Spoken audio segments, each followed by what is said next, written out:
Fala pessoal, muito bem-vindo a mais um episódio do NGP Podcast Performance. Hoje, com o meu xará, Arthur também, Bezerra, que está há 25 anos no setor de tecnologia, é fundador da Epta, startup com 14 anos de mercado, cria soluções em SaaS, e depois eu quero que tu me explique por que SaaS com R e SaaS sem R, que eu só vejo com R o pessoal botando. Voltado para negócios que tem veículos como ativo principal, como seguros, frotas e serviços automotivos. A proposta dele é entregar eficiência operacional, previsibilidade e tecnologia escalável para mercados que ainda enfrentam desafios na gestão e digitalização. Muito bem-vindo, meu amigo. Obrigado, Vamos meu amigo. embora trocar essa ideia sobre o seu ramo, né? Sua área, tecnologia. Hoje que, como o Thiago já veio aqui e disse, toda empresa é tecnologia, só ela não sabe. Então, acho que a gente tem muita coisa importante aí para conversar. Obrigado, meu amigo, pela oportunidade. Meu xará, né? Mais um xará. Nosso ecossistema é cheio de Arthur Cheio de agora, né? Arthur. E é isso, né? Cara, SaaS, Software as a Service. É um sistema como um serviço. Não é uma coisa que você compra, é seu e pronto. É algo que a gente cria e a gente aluga para que a empresa que está alugando possa utilizar o serviço. Entendi. Perfeito. Massa. Agora vamos começar como todos os outros podcasts. Quem é Arthur? Vamos lá. Por trás da Epta, quem é o Arthur? Cara, sou um apaixonado por tecnologia, nunca fiz outra coisa, faço 43 anos hoje. Que, inclusive, meus parabéns de novo. Obrigado, cara. Aí, comemorando meu aniversário com você aqui, tá vendo? Que honra! Faço 43 anos hoje e aos 17 anos, eu faço 26 anos agora em dezembro com tecnologia, e sempre foi o que eu fiz de toda a minha vida, né? Comecei na sala de aula ali com 17 anos de idade e ensinando o Windows 95, Word 97, Excel 97. Então, assim, era o que a gente tinha naquele momento de tecnologia e acabei entrando na sala de aula e aí a gente vai avançando. É um processo natural e normal. Então, eu passei para a parte de manutenção de computadores, mexi ainda um pouquinho com eletrônica, entrei na parte de infraestrutura, as redes dos computadores, e aí entrei em programação e estou aí de 2008 para cá, eu estou há 16 anos programando. Que massa. Tu gosta de programar? Cara, eu gosto, e aí isso pode ser até um problema para quem é empreendedor. Ele tem que ter um Exato. certo cuidado, porque assim, eu amo fazer o que eu faço. E programar, ele é divertido, ele é legal, mas no momento que você começa a empreender, você tem que ter esse nível de consciência que tu tem que entender do negócio, mas tu não tem que estar necessariamente dentro do operacional. E programar é meter a mão na massa, né? Exatamente. Então é estar dentro do operacional. Então tem que ter um certo cuidado com isso daí. Que se deixar, Exatamente. você fica lá um tempão e aí você perde de fazer coisas que precisam ser feitas para a empresa. E normalmente se perde muito tempo com programação para você ter um cargo de gestão, né? Eu acho que programação é uma coisa que tem que estar muito de olho. Agora, me conta aí como foi que nasceu a Epta. Né? E explica melhor ainda, para quem não entendeu, como é que funciona, o que é literalmente a Epta. Vamos lá. Como... Cara, a Epta nasceu justamente nesse momento que eu tinha começado a desenvolver. Eu enxerguei que era uma oportunidade muito interessante. O mercado era carente nesse sentido. A gente tinha muitas empresas fora aqui da nossa região que estavam atuando aqui e era um pouco escasso nesse sentido. Então eu disse, eu tenho uma oportunidade interessante. Eu aprendi a desenvolver, aprendi a programar, vou começar a oferecer softwares personalizados para as regras de negócios de cada empresa. Então comecei nesse momento entendendo assim. E Epta é um trocadilho da palavra 7, porque durante a montagem da empresa eu queria um número, porque é um cálculo matemático e programação é calcular, tudo é cálculo, na verdade. Você escreve em linhas de código para que aquilo seja calculado e o retorno é um cálculo. E aí eu queria um número. E aí esse número, eu descobri que o número 7 era o número da perfeição na Bíblia. Daí eu fui buscar um nome próximo, né? Então, 7 sistemas, Hepta sistemas, encontrei alguns. E aí eu tirei o H para poder ficar até mais fácil e ficar uma coisa mais um nome próprio. Massa, legal. Surgiu desde então, desde o surgimento da Epta, surgiu para esse ramo automotivo? Quando a Hepta surgiu, a gente começou a desenvolver soluções para o mercado no varejo, no atacado, distribuidoras. Era mais comércio, né? Compra e vende, emissão de notas fiscais eletrônicas. Eu ainda peguei um pouquinho antes da nota fiscal eletrônica, quando tinha aquelas impressoras matriciais, que você imprimia as notas em várias vias, e depois foi que veio a nota fiscal eletrônica, né? Mas surgiu nessa forma. E aí, de repente, a gente teve a oportunidade de desenvolver um software nesse segmento que estava surgindo, era novo. Em 2011, quando eu comecei nesse segmento, a gente está falando que tinha 5 anos, mais ou menos, que o segmento tinha surgido. Então, quando eu comecei, então foi justamente nessa mesma época de desenvolvimento do ramo de proteção veicular mais específico, né? A gente acaba entendendo que atende outras necessidades na gestão de veículo, na gestão de transportes. A gente tem a plataforma de rastreamento, a gente tem um CRM, a gente tem um ERP, então acaba atendendo todo esse segmento automotivo. Então acabou que eu entrei nesse projeto, a gente criou um SaaS, ou seja, é um software como um serviço, e aí veio o primeiro sistema, né? A gente matou o primeiro sistema, desenvolvemos o segundo e criamos novas ferramentas, isso é normal, né? E a gente sempre tem esse conceito de que se você não destrói o que você construiu, quem vai destruir é o seu concorrente, né? Então você destrói ele para poder fazer algo melhor. Perfeito. Né? E vai Perfeito. fazendo algo melhor. Então aí a gente acabou que o segmento foi consumindo todo o nosso trabalho, nossa mão de obra. Quando a gente reparou, nosso faturamento estava muito mais em cima desse novo segmento do que o outro. Então a gente foi, de certa forma, pivotando, mudando, saindo daquele segmento do varejo, do atacado, para poder focar mais na gestão automotiva. Dava menos dor de cabeça também? São dificuldades diferentes. Né? Tem dificuldades, tem seus benefícios da mesma forma, tá? Mas são dificuldades diferentes. A gente pode encontrar de repente um mercado mais regulado, mais normatizado, onde você tem regras dentro do varejo e do atacado. Por exemplo, a emissão de uma nota fiscal, você não emite do jeito que você quer. Você tem uma regra para poder fazer a emissão da nota fiscal. O mercado da proteção veicular, esse de gestão automotivo, ele veio muito com o sentido de autogestão. Então, os empreendedores desse segmento, eles fazem a gestão da maneira que ele acha interessante. Entendi. E isso dificulta para a gente enquanto software, porque a gente cria um modelo de gestão dentro da ferramenta. E a gente compartilha aquele modelo de gestão. Então a gente viu que aquilo que deu certo, aquilo que não deu certo, e a gente criou ali uma rotina para isso daí. Então a gente tem um trabalho, por vezes, de fazer ajustes dentro do sistema para uma determinada particularidade do cliente, ou a gente conseguir convencê-lo de que a nossa metodologia vai funcionar em substituição da que ele utiliza lá. Então são desafios diferentes. Era o que eu estava pensando, porque o que é que eu observo? Que cada um empreende do seu jeito. Todos com o mesmo objetivo. Mas cada um empreende do seu jeito. E eu acho que a gestão é muito pessoal também, né? E você agregar tecnologia à gestão de um empreendedor, ou você educa ele muito bem, ou ele tem que ter muita cabeça aberta também para dizer, não, vou fazer dessa forma. Eu acredito que é possível você ter a gestão da sua forma, mas que você escolha metodologias. Exato. E metodologias que está dentro da literatura. Não, assim, quando você cria metodologia, você tem que ter um nível de consciência de estar criando algo bem disruptivo mesmo, e ainda assim tem muita metodologia que se aplica a isso. E você não fazer realmente tudo do jeito que você quer ou que você pensa.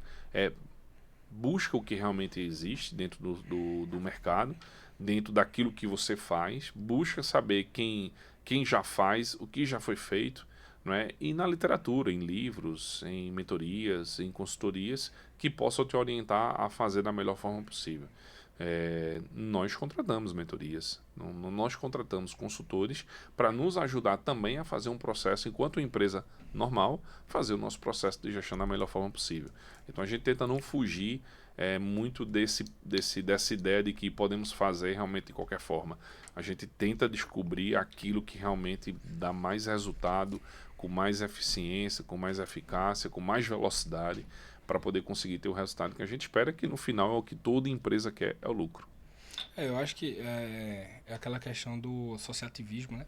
Você compartilhar com grupos.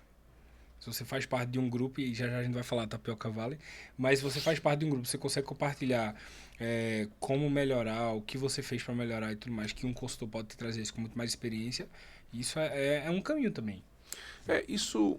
O ecossistema em si, onde você está inserido, né, se tiver a oportunidade de ter realmente um movimento de empresas, de parceiros que realmente estejam ali engajados a fazer realmente alguma coisa acontecer, naturalmente você vai evoluir, você vai aprender mais. Então, é o que acontece com a Epta, né?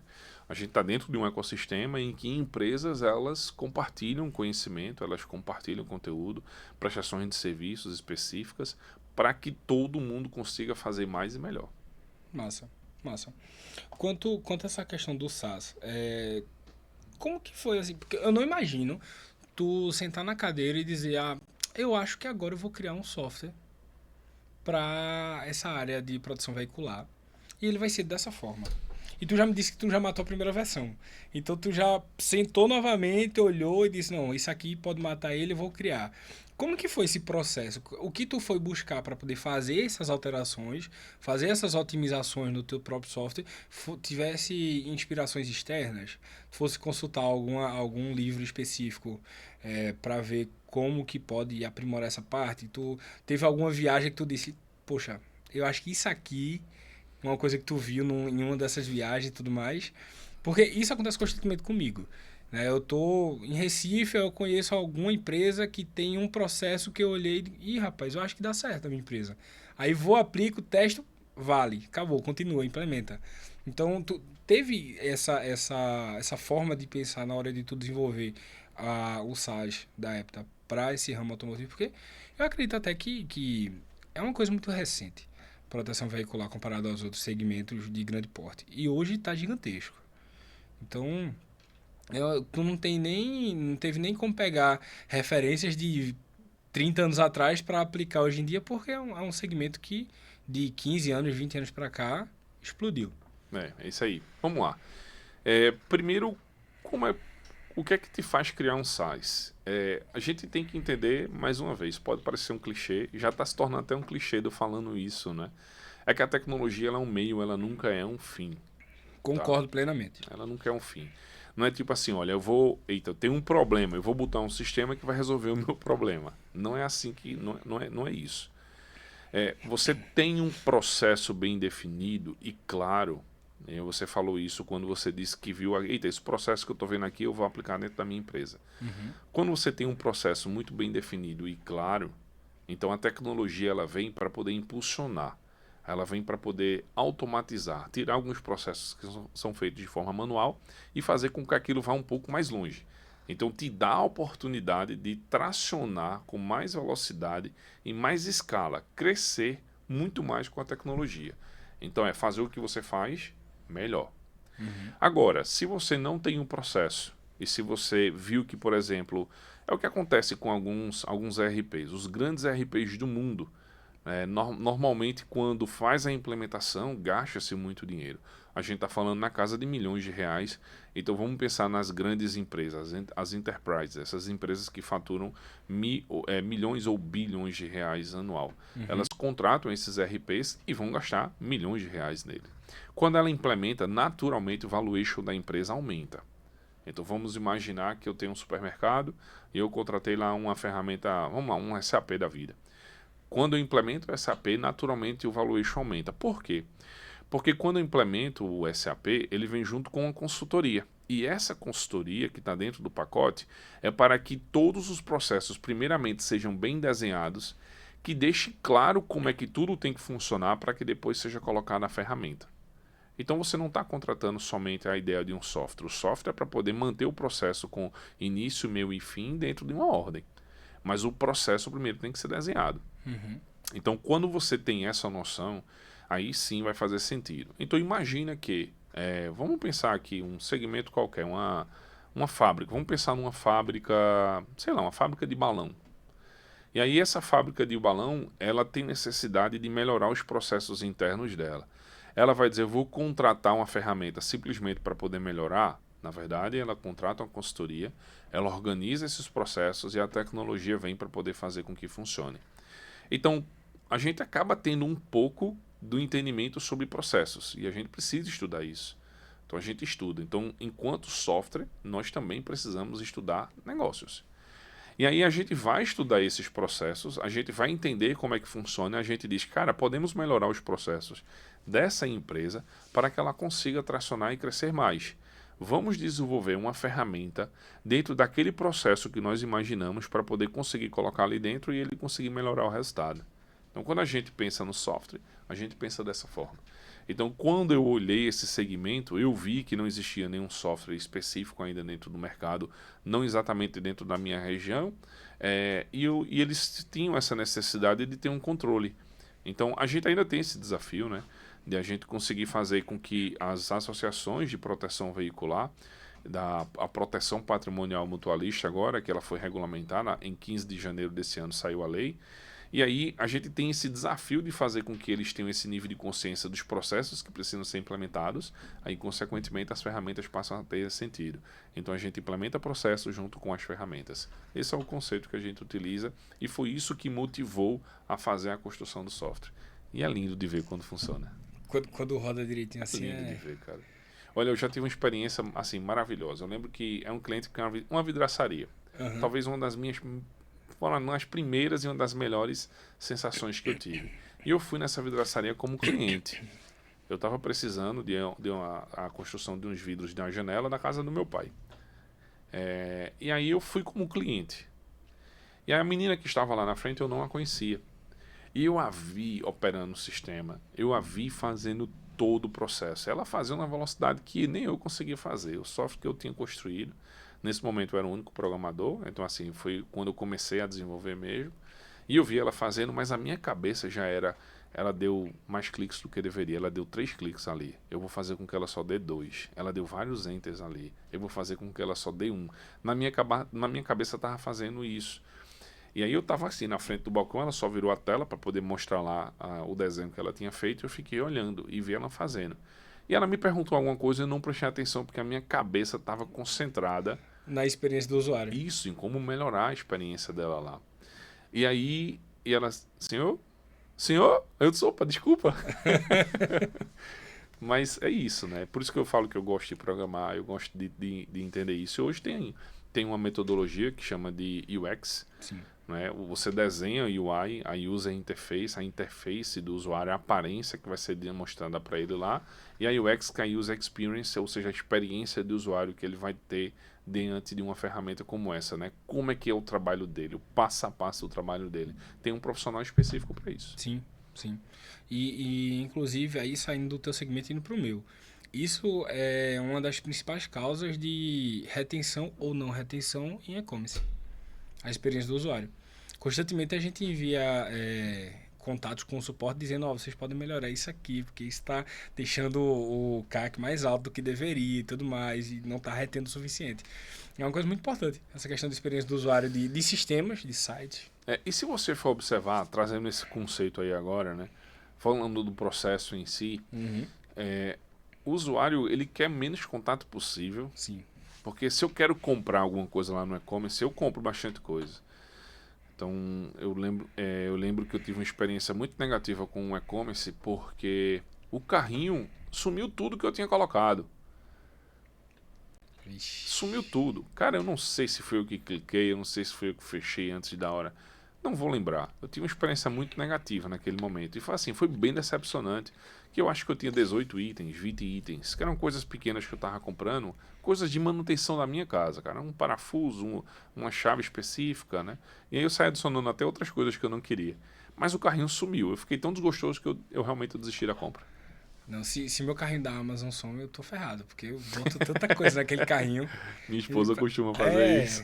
Quando às vezes eu vou adicionar um livro na Amazon, aí tem lá fralda, pomada, que eu tenho filhos pequenos. E aí eu sei, caramba, eu já tenho um bocado de coisa. Aí ela diz assim, não, é porque eu quero ver a questão do processo da experiência do usuário, né? Eu queria comprar, mas estava num preço mais ou menos. Se eu não encontrasse fisicamente aqui, eu ia fazer a compra que estava lá. Ou seja, antes dela sair de casa, ela adicionou no carrinho e ela disse que ia em 2 farmácias, que estava no caminho, no trajetório dela. Se ela não conseguisse comprar nas farmácias, ela comprava o da Amazon. Então, ela faz muito isso, ela bota no carrinho lá.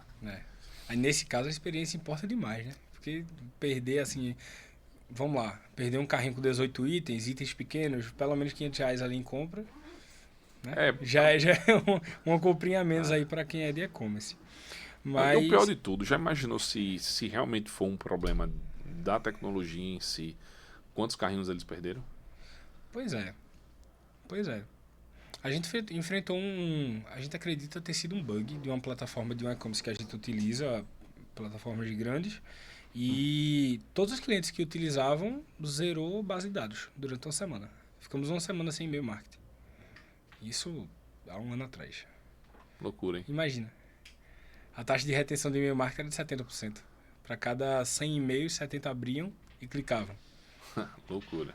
Entendeu? Então, assim, é uma questão da tecnologia, porque aí é onde entra aquela desconfiança que os usuários têm na tecnologia, né? Porque o pessoal diz, oxe, eu vou confiar num negócio aqui, e do nada ele dá pau, entendeu?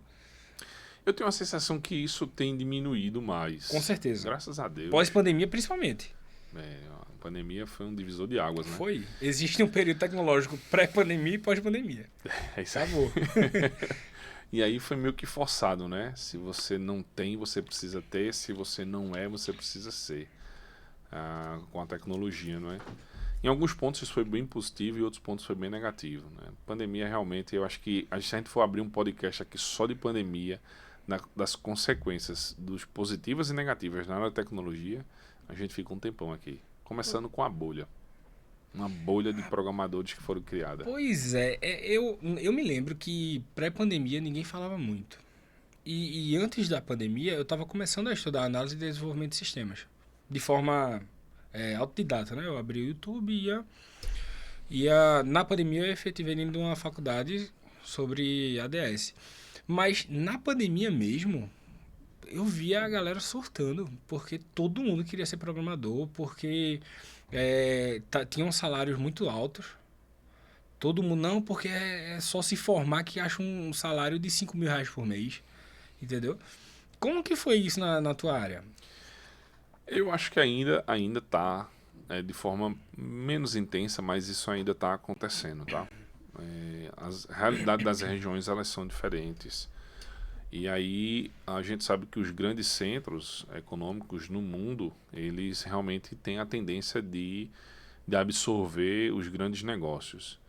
E aí as grandes corporações contratam as outras grandes corporações. E aí a tecnologia, ela realmente assim deu um boom porque todo mundo tinha que fazer negócios de casa.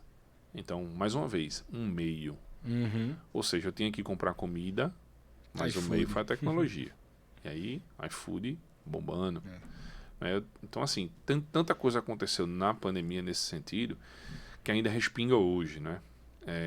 E aí a gente teve, sim, um aumento considerável, um aumento considerável no valor hora do programador, aumentou bastante, porque a demanda dessas grandes empresas aumentou muito. Então, o que é que ela fazia? Então, ela abria vagas constantemente. E aí, elas foram aumentando os valores. Aumentando os valores dos profissionais. E aí, quando a gente fala numa bolha, porque assim, os salários, eles ainda não estão equivalentes, eles ainda estão acima. E aí, você tem diversos estudos que falam sobre isso. E ele vai, em algum determinado momento, ele vai equilibrar. Ele estava começando a equilibrar até o surgimento da inteligência artificial. E aí, mais uma vez, as pessoas com desejo e com vontade de implementar recursos com inteligência artificial. E aí não estou falando somente de chat, eu estou falando de agentes de IA, por exemplo. Sim. Então você vê uma demanda maior desses profissionais. Apesar de que com a própria IA a gente já consegue fazer algumas coisas com automatização. Sim. Mas aí subiu demais. Então a IA voltou a aumentar um pouco mais. Mas isso vai equilibrar, em um determinado momento vai equilibrar. As grandes empresas, elas têm muitas vagas abertas, mas elas constantemente fazem layoff, então elas demitem. Então você vê uma grande empresa, ela irlandesa, demitiu 11 mil programadores há 2 semanas atrás. Teve Itaú também, né? Que foi-se embora mais 1.000, não foi? Mas Itaú foi mais pela questão do home office, né? Tá. Essa grande corporação... Não pegou só programadores, não? Não. Então, tá. Não, a Itaú não. Foi mais abrangente. E essa especificamente dos programadores. Né? Tem até uma brincadeira que diz assim, não, foram só indianos, porque a gente não viu essas demissões. Mas demitiu 11 mil. Ela tem mais de 300 mil programadores, talvez seja a maior do mundo.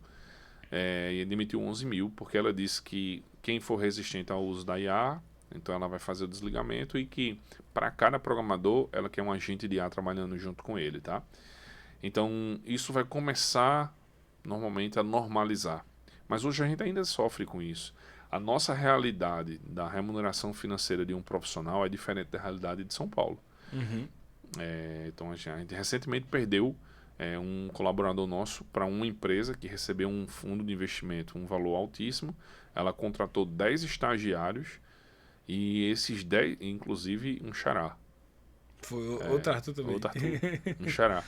E aí ele até veio conversar comigo e disse assim, Arthur, a remuneração financeira é bem maior. Aí eu perguntei quanto, ele falou o valor, eu fiquei assim de queixo caído, né? Porque era um estágio. E ele disse assim, mas só que lá eu sei que eu vou ficar meio travado. Aqui eu vou aprender e vou desenvolver. Eu quero ficar. Aí eu disse a ele, meu irmão, se você não for, quem vai na sua vaga sou eu. Porque é difícil competir com uma empresa que recebe investimento de um fundo, que é quase que dinheiro infinito, né? E o que ela tem que comprovar é o retorno. Então, quanto mais ela puder pagar por uma mão de obra especializada, ou até mesmo não tão especializada assim, mas que ela possa desenvolver, É isso aí. vai-se embora. Então, pra gente é difícil concorrer. E é home office também, né? Então, assim, ele vai estar trabalhando numa empresa de São Paulo, mas ele vai ficar aqui de casa. Então, isso é um ciclo que ainda continua e em um determinado momento isso estabiliza, tá? Vai demorar um pouco ainda, mas estabiliza. Então, assim, tem muitas matérias, tem muitos estudiosos que falam sobre esse movimento do programador. Tem um youtuber que ele deixou isso bem claro, assim, os vídeos dele são bem longos. E aí é o Deschamps, e aí ele deixa isso claro, ele falando sobre justamente esse equilíbrio e essa bolha. Então, em um determinado momento, ela realmente estoura e a gente vai perceber que o mercado do programador ele deve se estabilizar. A não ser que a gente surja com alguma outra coisa mais disruptiva e que a tecnologia seja necessária e, mais uma vez, a gente tenha um profissional com o salário bem valorizado. Entendi. Então não foi só para o marketing, acho que principalmente para a tecnologia, mas não foi só para o marketing que existiu possibilidades positivas na pandemia, né? Porque o marketing ele foi absurdamente bem aceito na pandemia. Tava com negócio fechado, tu ia vender por onde? Ou você fazia anúncio, ou você postava mais, ou morria ali na praia. E tecnologia caminhou muito bem. Eu tenho uma tia que ela é professora que ela precisou desenrolar Canva para fazer slide, Meet para poder fazer as aulas online. E foi uma coisa que foi bem assim, desafiadora. Eu imagino que uma evolução que a gente teve dos últimos 5 anos em tecnologia, a gente não vai ter nem tão cedo. A gente realmente teve muita evolução. A pandemia em si, eu não acredito que ela acelerou o uso, mas Sim. ela não necessariamente desenvolveu algo novo. Ou seja, era o que nós já tínhamos no mercado, só que dessa vez de uso mais abrangente para todo o mercado. Então, a necessidade do que nós já tínhamos. Talvez, se a gente for passar pelo princípio da inovação, que a gente diga que inovar é fazer algo que a gente não fazia antes, é fazer algo novo. Então, se você disser assim, eu trabalho muito no meio físico, não é? E aí eu vou agora passar para o meio digital, de certa forma você inovou. Você está fazendo algo que você faz de forma diferente. Mas trazendo no conceito mais da tecnologia como inovação, eu acho que a inteligência artificial, sim, ela tem sido talvez a maior fonte de disrupção que a gente teve nos últimos anos. A inteligência artificial ela vai trazer uma infinidade de coisas que a gente não imaginava. Eu acho que ela veio com tanta força para o mercado que obrigou a Meta a pivotar o multiverso que ela estava construindo. Os bilhões de dólares que a Meta estava desenvolvendo para um multiverso, então tanto é que é o metaverso, na verdade, desculpa, multiverso Aí só da Marvel. É da Marvel, né? O multiverso é da Marvel, né? É o metaverso, perdão. E o metaverso, que ela até me envolvi muito pouco com essa ideia do metaverso, eu particularmente não gostei, então eu vi algo Eu não achei funcional. achei muito superficial e não me encaixei nela e não consegui entender como no meu ecossistema encaixaria a ideia do metaverso. Eu olhava para o meu pai e dizia como é que eu faria com meu pai usar alguma coisa do metaverso. Exato. E NFT, como é que eu vou fazer com que meu pai compre alguma coisa que ele não pode tocar? Então, assim, tinha um desafio maior ali naquele momento que eu não quis enfrentar. E a meta, óbvio, né, quando uma Big Tech, ela realmente precisa estar à frente, né? Então ela avançou o metaverso, viu a inteligência artificial, ela parou completamente tudo que estava fazendo lá no metaverso e aí veio para a inteligência artificial. Então, assim, para poder chegar a um ponto como esse, eu acredito que e ainda tem muita coisa que está acontecendo e que vai Tem, acontecer. tem. Recentemente, na nossa área de marketing, a própria Meta lançou uma IA chamada Andrômeda. Ela faz algumas otimizações internas nas campanhas. Tem muita gente que está se ferrando com essa. A gente tem alguns testes que foram bem sucedidos, outros que não foram tão bem sucedidos quanto a gente queria. Mas isso foi uma forma de aplicar IA na nossa realidade. E na tua realidade? Como que vocês utilizam hoje IA, né? E aí a gente separa o que é ChatGPT, Gemini, Claude, Perplexity para o que é realmente IA, porque isso tudo são interfaces de uso de IA. Mas como que vocês conseguiram utilizar aplicações de IA hoje? Se você não utiliza IA dentro do teu negócio, você está ultrapassado, né? Concordo. O primeiro desafio nosso foi realmente trazer para que todo mundo possa utilizar um chat mesmo. Então, esse primeiro foi o primeiro desafio. Então, a gente está falando que surgiu ali meados de 2020 como algo mais comum na gente na área de programação, ali meados de 2020. Final de 2022 para início de 2023 foi quando realmente se popularizou os chats Uhum. e aí veio aquele boom todo, né? Então, naquele momento a gente já tinha um contato com a IA, mas a gente não achava que era momento ou que não queria testar e acabou deixando de lado. E aí quando veio o chat, foi quebrar essa barreira de dizer o seguinte, olha, vamos utilizá-lo para responder de forma mais rápida aquilo que a gente pesquisa. Então vamos imaginar a gente como programador, então ela veio nesse primeiro momento.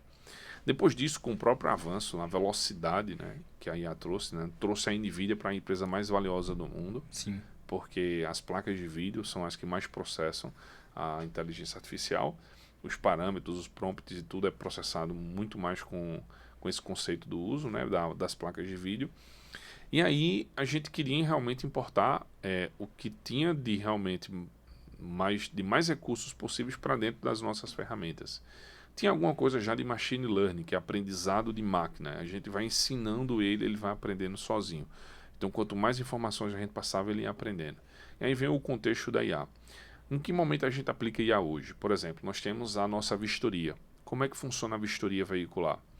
Então, imagina que você vai querer contratar uma proteção para o seu veículo, um seguro para o seu veículo. Quando você contrata, você passa por todo aquele trâmite burocrático. Então, tem todas as ferramentas que vão estar ali. Desde o RP, que está na gestão da proteção da seguradora, ao CRM, que está ali na mão do consultor de um corretor, até o processo da vistoria, com o vistoriador ou com você mesmo, o propenso associado ao cliente da seguradora da proteção.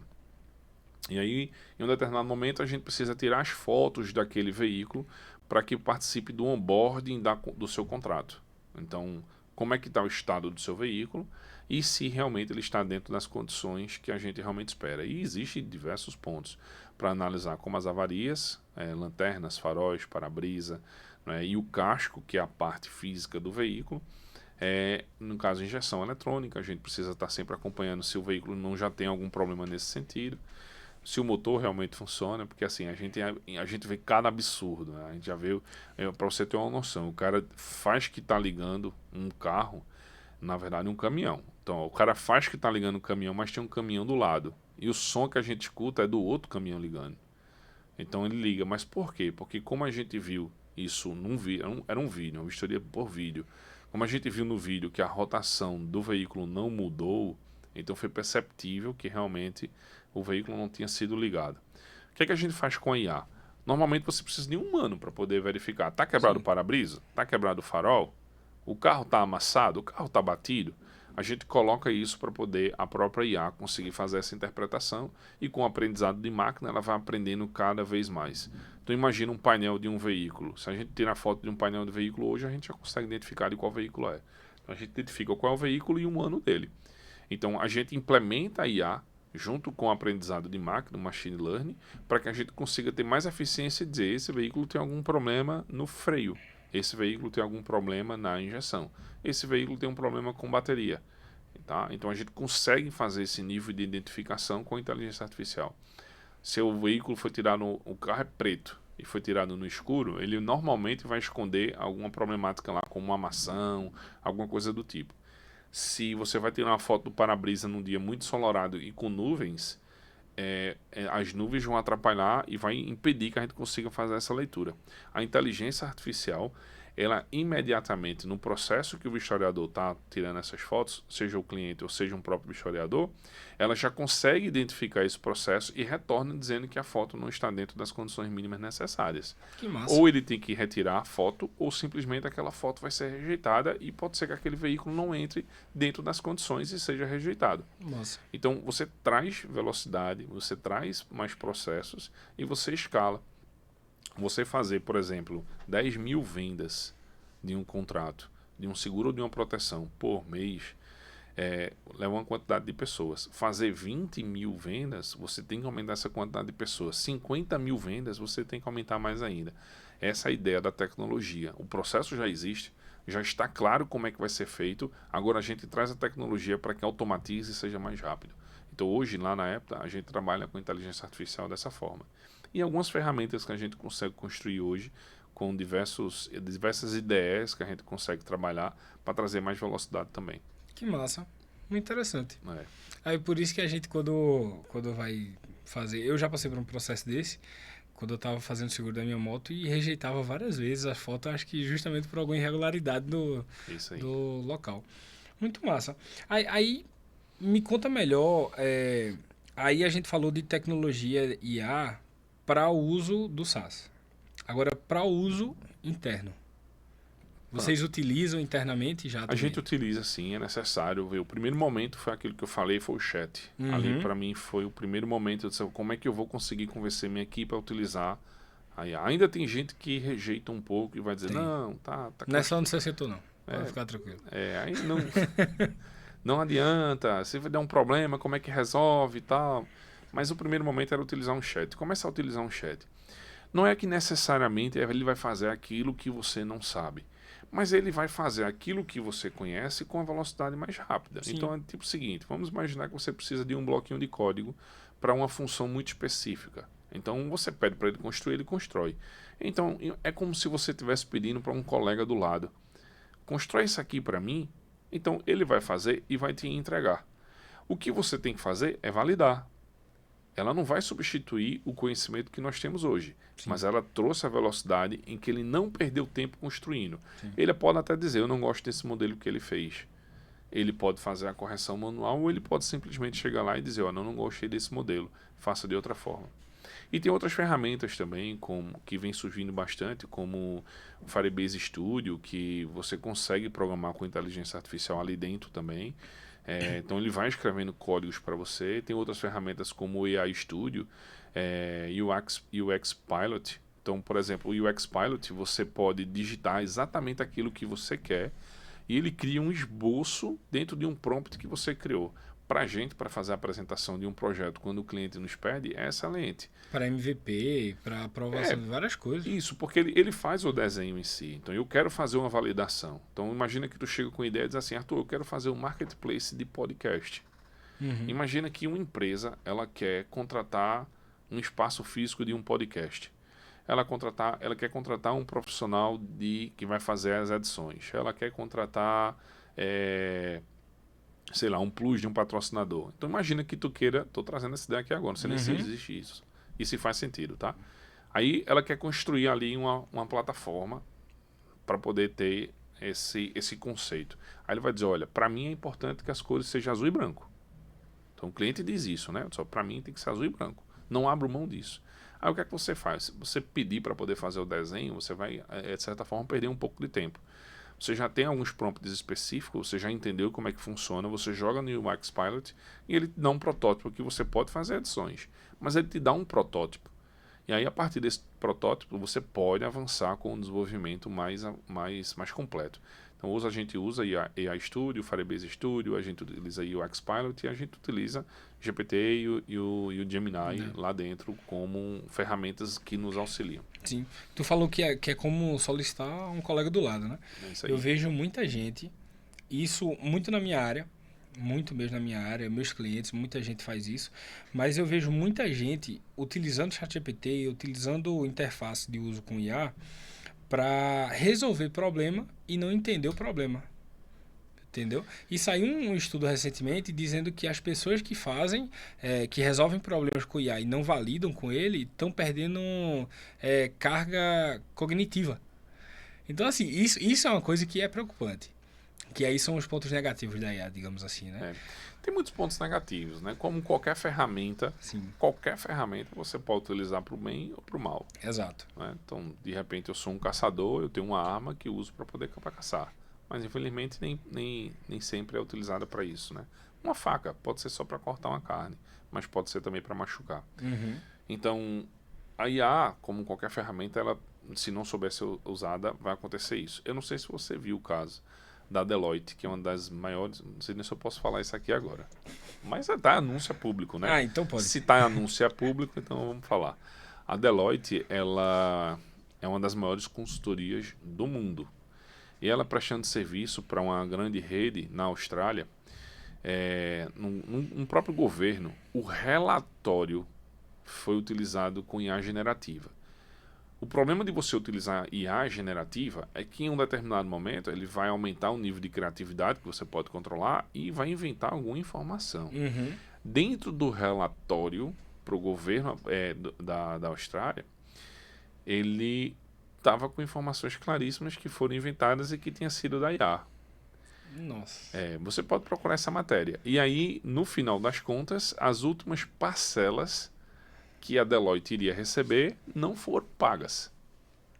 Elas não foram pagas. Então a própria Deloitte disse assim, a gente fez um trabalho, a gente vai receber por esse trabalho, mas por esse outro aqui a gente não vai receber. Se eu não me engano, 435 mil dólares dá mais ou menos dólares australianos. Ia dar 1 milhão e 800 mil reais. Mais ou menos é uma coisa assim do tipo. Então ela não recebeu. Mas veja, ela foi utilizada de forma errada. Uhum. Não E era... por uma grande empresa. Cara, e principalmente usar IA generativa, que é quando ela cria coisas. Você utiliza a preditiva baseada... Tem até uma metodologia chamada RAG, né? Sim. Você utiliza baseada em um conteúdo que você tem. Então o que ela vai fazer é organizar um pouco aquilo ali. E outra, faltou uma revisão. Pois é. Faltou uma revisão. Então, assim, se não souber usar, não é? Ou se tiver descuidos assim como esse, vai enfrentar problemas. As pessoas acham que IA vai substituir. Eu discordo. Eu discordo plenamente. Eu uso muito IA, mas eu duvido muito que ela vá substituir humanos. Eu acho que ela vai tirar humanos que não conseguem se juntar a ela para resolver o problema. Cara, isso é um... Vê, como qualquer onda disruptiva, que se você for observar ondas disruptivas... Foi igual a calculadora, te interrompendo. Tu lembra? É porque não é da minha época. Mas assim, eu tive numa ocasião... Aí tu fala, tu lembra, então tu quer dizer que é da minha época. Não, pô, relaxa. Recentemente eu fui para um evento onde usaram esse exemplo. A calculadora, quando surgiu, todo mundo tinha medo de perder o emprego para calculadora. Tinha curso de calculadora, até hoje deve ter, acho que hoje mais não, mas até a década passada tinha curso de calculadora científica daquela da HP. Não tem? Até hoje meu pai tem 2, 3 guardadas. Mas assim, quando surgiu a calculadora, todo mundo achava também, meu Deus, vou ser substituído por uma calculadora. Eu acho que é a mesma coisa da IA. E não foi tanta gente substituída assim, entendeu? Vamos lá. Eu acredito que desde a Revolução Industrial, Sim. que a gente fala sobre a automatização de processos vai substituir a mão de obra. E sim. Mas naturalmente o ser humano, ele sempre consegue se reinventar. À medida que somem algumas profissões, surgem novas profissões. Óbvio. Então é normal e é natural. Enquanto não houver uma automatização completa do ser humano, ele nunca vai ser substituído. Então, vamos lá. É só entender que é uma reinvenção. Então, o Charlie Chaplin foi um dos principais críticos ali sobre o processo industrial, né? No processo industrial, o trabalho em série. E não vai ser diferente. Então, vamos lá. Vamos trazer algumas profissões que sumiram com o avanço de automações e com o avanço da tecnologia. Datilógrafo.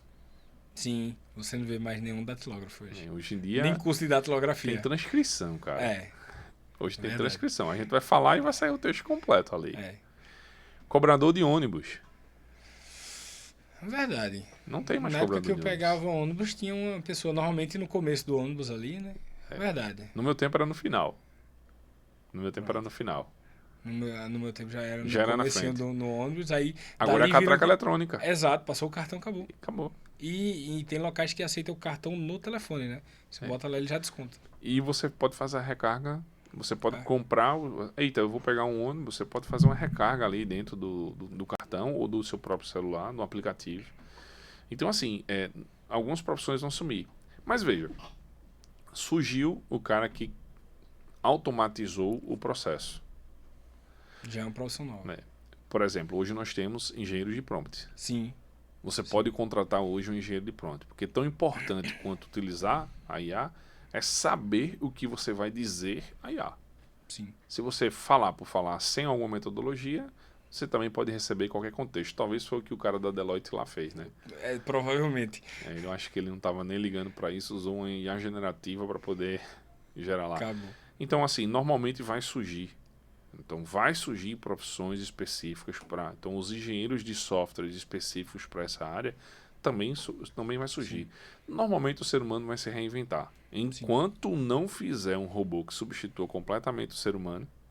Aí eu acho que não chega. E eu não vou entrar nesse mérito se chega ou se não chega, porque estava conversando hoje com meus pais no café da manhã.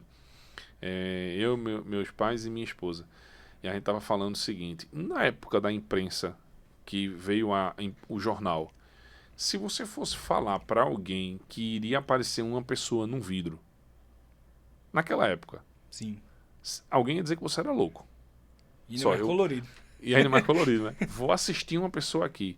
Então, assim, seria responsabilidade minha dizer que o ser humano vai construir um humanoide que consiga... Vamos lá, não vai trazer sentimentos. Eu estou falando sobre a questão da substituição no sentido de processos mesmo que ele precisa fazer. Sim. Enquanto não existir um humanoide nesse sentido, eu acho que o ser humano não é substituído, não. Sim. E assim, a maior qualidade do ser humano é ser altamente flexível quanto a questões de trabalho, né? Criativo. Muito criativo. O Se ser humano reinventa. é muito assim. E aí entra um porém. A pessoa que não for flexível à mudança, que não for de fácil adaptabilidade, né? Aquela galera que seja resistente demais, aí eu concordo que esse pessoal vai ter que vai tomar um choque de realidade até entender que aquilo ali é o que é para fazer. Isso acontece já, não é? É. Na verdade, mais uma vez, eu não vejo nada novo. Vamos lá, eu tive a oportunidade de passar por gerações na área da tecnologia. Meu primeiro contato com o computador foi em 1989. Meu primeiro contato com o computador, 1989. E de lá para cá, eu vi muita coisa acontecendo, tá? Muita coisa. E é normal que a gente tenha sempre aquelas pessoas que são resistentes.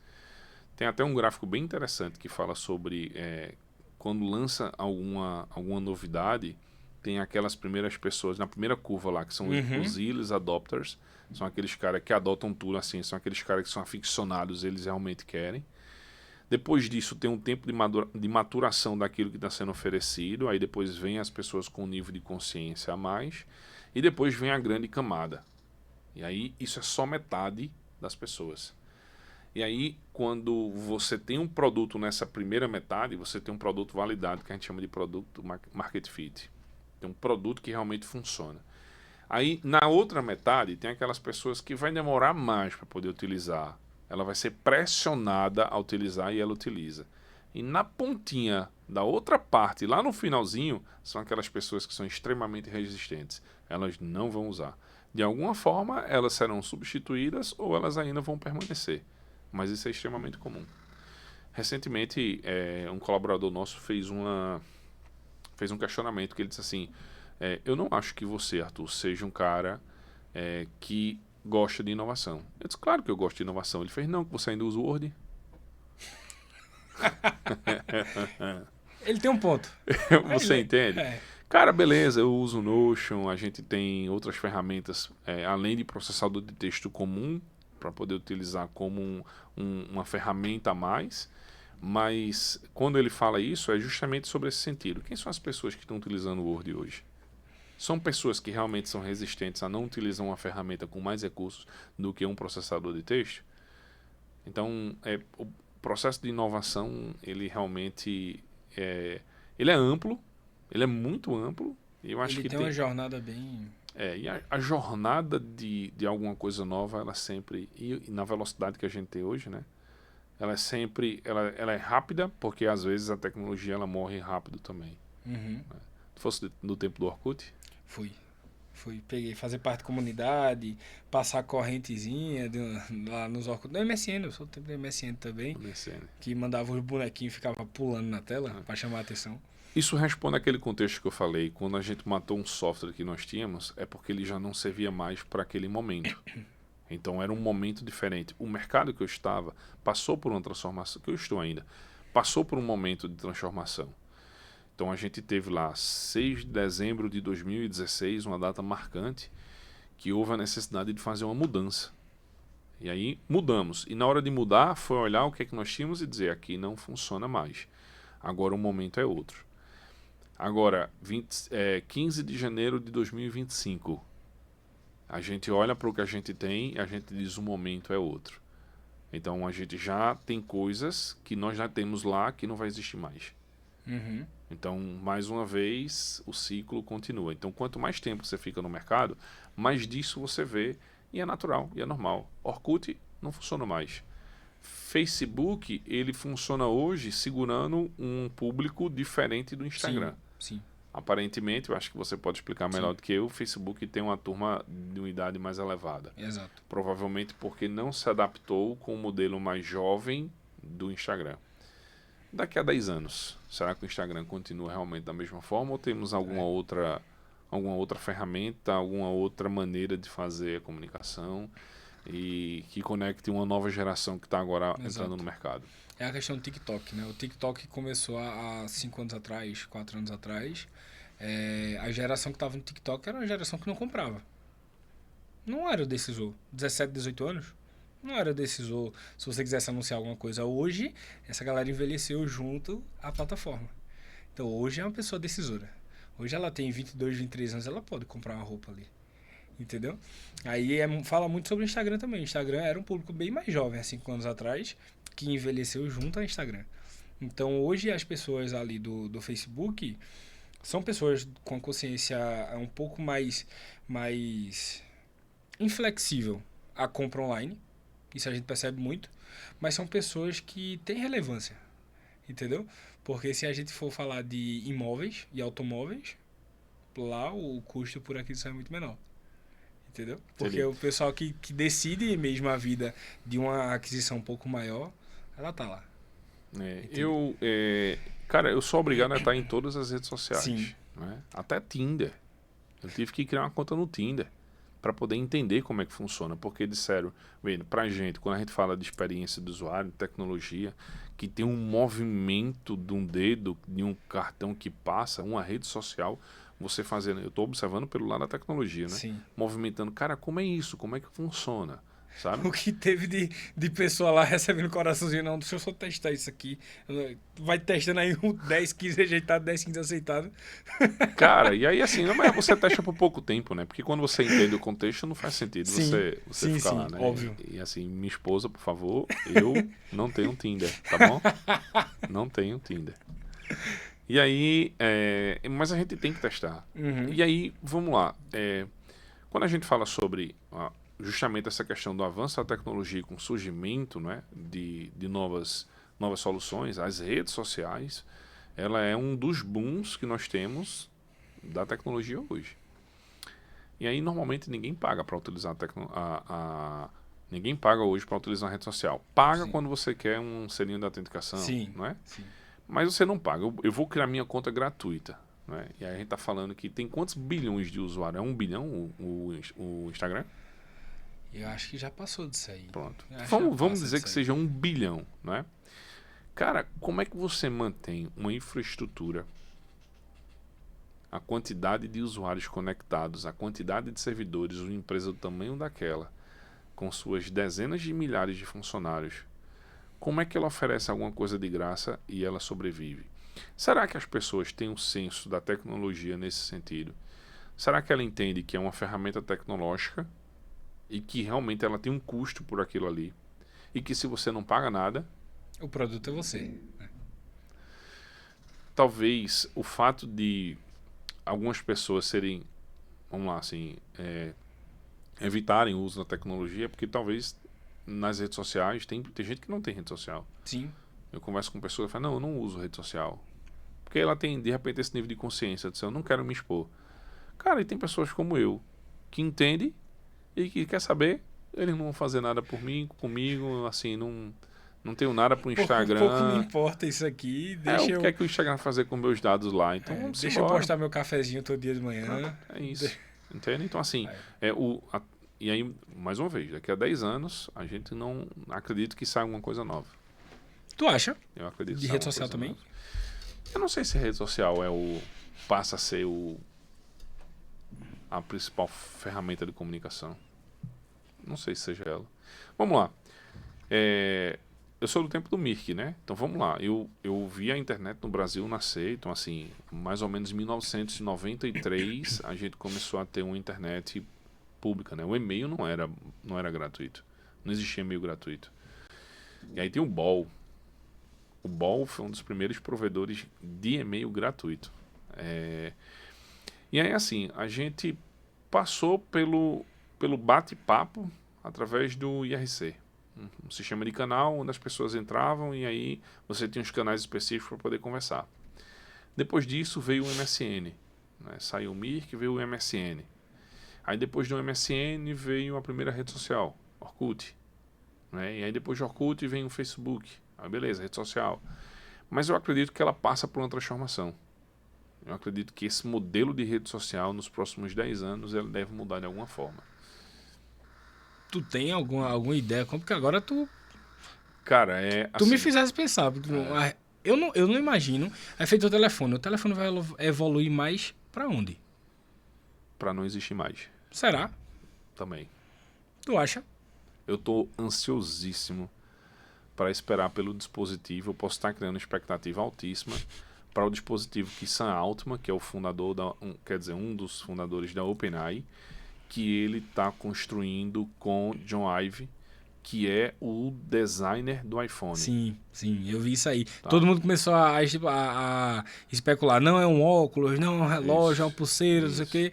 Aí foi anunciado que teriam... Os dispositivos vestíveis, né, que são esses tecnológicos, como óculos, como relógio, pulseira, sensores, tags, e daí vai. Assim, eu acredito que a gente chega a algum dispositivo que para a comunicação com o telefone. O próprio telefone vai passar por uma mudança. Eu acredito que estou esperando também ansioso pelo telefone de Elon Musk. Então, eu espero ansiosamente que ele lance um que seja pelo satélite conectado lá na Starlink, de alguma forma. De alguma forma, e que funcione assim. Não acho que essas... Vai durar muito tempo, né? Mas eu não acho que seja mais um modelo que se sustenta a longo prazo, esses modelos de conexões com antenas com as operadoras tradicionais. Sim. Até porque a gente tem um problema seríssimo com Sim, isso. sim. A gente pega a área de sombreamento, tem uma área que não funciona, e isso diminui drasticamente quando você começa a utilizar Sim. o satélite, porque é uma triangulação das antenas. Então, quando você se conecta nessas antenas triangulando, é que realmente você tem aquele sinal ali, né? Sim. Eu acho que isso não é sustentável. E Elon Musk deve utilizar um telefone conectado via satélite. Então, isso já é um grande avanço. Eu hoje estava voltando de Santa Cruz logo cedo e a música parou. Cara, horrível, né? Pois é. Ficou sem internet. Tava lá tocando. Qual a tua operadora? Claro. É a minha também. É. Porque aí se tu me dissesse que foi vivo, eu dizer, pronto, então acho que é tudo igual. A minha foi clara. E assim, ficou muito... Eu passei acho que uns 4 minutos em silêncio dentro do carro. No percurso. Aí eu fiquei olhando assim, rapaz, você tem que gostar muito de você mesmo, porque é aquele negócio que Clóvis de Barros fala, né? Em todo momento que você tiver em algum canto, você tá junto. E se eu não suportasse o silêncio, né? Porque tava lá, tava tocando música, eu curto muito rock, você sabe. Tava tocando uma música extremamente agitada e do nada, puf, o silêncio. 4 minutos. Uma quebra de contexto assim é horrível. Pois é, e eu como assim? Eu tô sem internet, não tem nenhuma nuvem no céu, eu não tô passando no meio de nenhum túnel, nenhuma montanha, É isso. sem sinal. Aí é onde entra aquela questão aí, saindo um pouco dessa área de tecnologia de IA, mas a Starlink lançou o tamanho desse iPad aqui, uma anteninha, né? Você bota no para-brisa. Uhum. É isso, aí no telefone eu acho que seria eu acho fenomenal. que vai diminuindo algumas coisas, né? Só o telefone que tá aumentando. Cada vez mais. Tá aumentando. Diminuiu, agora tá aumentando. Mas eu acredito sim que a gente vai ter um dispositivo inteligente, um dispositivo vestível, e espero que seja em breve. Tu acha que vai ser feito aquele Vingador do Futuro? O cara tá na mão aqui, aí bota no vidro, aí aparece a foto da pessoa. Cara, tem muito do ser humano querer construir um holograma. Uhum. Né? A gente faz a realidade aumentada, que é quando a Coca-Cola lançou essas Foi, latinhas eu de Star testei Wars, semana passada. né? E assim, eu sou fã de Star Wars, então assim, tô comprando todas as latinhas com todos os personagens. Só pra deixar Tô guardado. armazenando, tá guardadinho num cantinho separado. Quando eu fizer a coleçãozinha completa, eu paro de comprar. E aí, assim, tem um QR Code, você vai utilizar o QR Code e você vai poder controlar um bonequinho, você visualiza um bonequinho ali, claro que por uma tela de computador, tela de celular, que você vai visualizar um bonequinho ali em realidade aumentada. Mas tem um desejo de construir um holograma. Cara, se construísse um holograma substituindo, então imagina que fosse um relógio aqui, que eu quisesse falar com alguém, e um óculos inteligente. Então vamos imaginar aqui com óculos inteligente. A Meta lançou agora, né? Eu acompanhei muito pouco, mas ela lançou um relógio, inclusive com acompanhamento com uma pulseira para poder você controlar gestos, Sim. assim como a gente consegue fazer hoje com o Apple Watch e com esses outros relógios que são inteligentes. Mas imagina, eu estar utilizando um óculos como eu e você usa óculos, como eu e você utiliza um relógio, e aí de repente eu querer conversar com alguém, então eu poder clicar e através do meu relógio aparece um holograma e eu estou conseguindo visualizar. Cara, seria sensacional. E aí eu consigo conversar. Eu não sei se você já viu, mas tem alguns fones de ouvido que eles são... Transmissão óssea, né? Eles não são intra-auricular. É por transmissão óssea. Então é simplesmente pelo fato dele realmente estar aqui, você consegue escutar música. Então a gente pode utilizar um óculos que a gente consiga escutar e a gente pode ter uma visão de uma pessoa através de um holograma. Acho que tem muito desafio aí pela frente. Tem, bateria, com certeza, conectividade, tem muita coisa envolvida. Mas eu acho que chega a esse ponto. A Apple lançou o Vision Pro, eu achei arretado, Eu não mas... quero ser vidente, mas eu ficaria extremamente feliz se fosse isso. Mas eu fico imaginando, se fosse um óculos integrado com IA, com tudo isso, eu acho que seria muito bom, porque imagina que tu tá andando de moto, usando óculos, e ao mesmo tempo no cantinho aqui tu tá vendo o mapa, entendeu? Ou então, Tu tá filmando, feito já tem um Ray-Ban, né? ou então, você acabou de ser multado. Você acabou de ser multado, entendeu? Já imaginou? Então, assim, são coisas... Eu amo tecnologia, né? Em tudo que eu faço, eu procuro inserir tecnologia. Tudo que eu tenho é tecnológico. Então, eu sou aquele cara nerd de tecnologia. Eu gosto bastante. Tem uma diferença entre nerd e geek, tu sabe? Não, eu vou saber agora. Tem nerd e geek. São contextos diferentes. O nerd, ele tem mais esse conceito, ele tem mais a imersão em si, em coisas mais de fantasia também, tá? Personagens, ele cria muito disso daí. E o geek é mais algo mais tech mesmo, tá? O geek é algo que o cara que assim, ele tem um aprofundamento sobre tecnologia, ele vive o conceito de tecnologia. O nerd tem uma imersão um pouco a mais. Então, por exemplo, eu digo que sou nerd porque eu gosto dos personagens, eu vivo os personagens, eu acompanho os personagens. Mas eu tenho amigos que não gostam dos personagens, mas gostam da tecnologia, vive mais aquele conceito em si, do tech em si. Então, Eu acho que eu sou muito geek e um pouco nerd. Eu acho que pode se classificar dessa forma.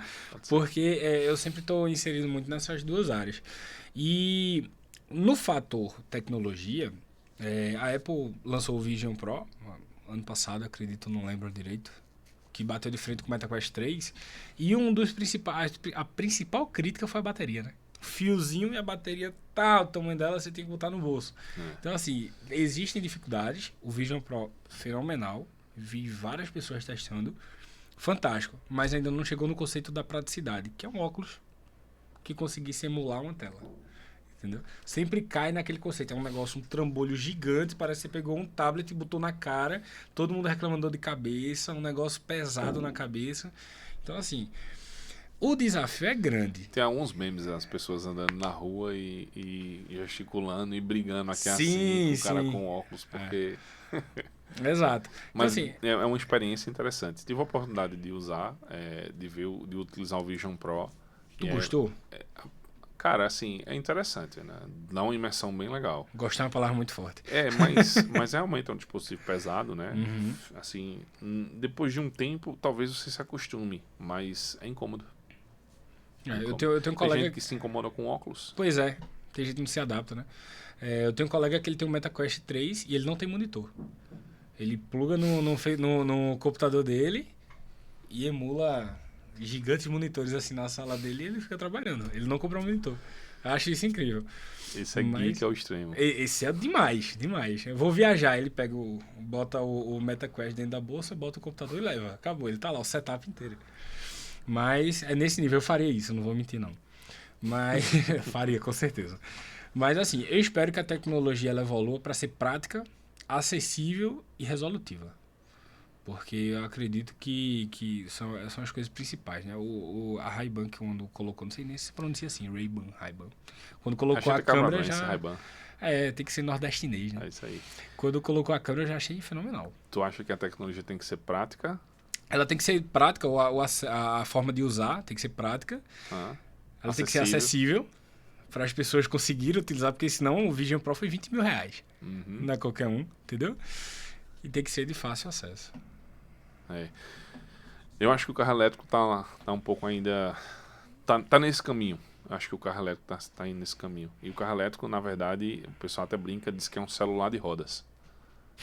O pessoal sempre fala isso, né? Porque, assim, ele é um grande dispositivo, ele passa a ser um dispositivo que te leva para algum lugar.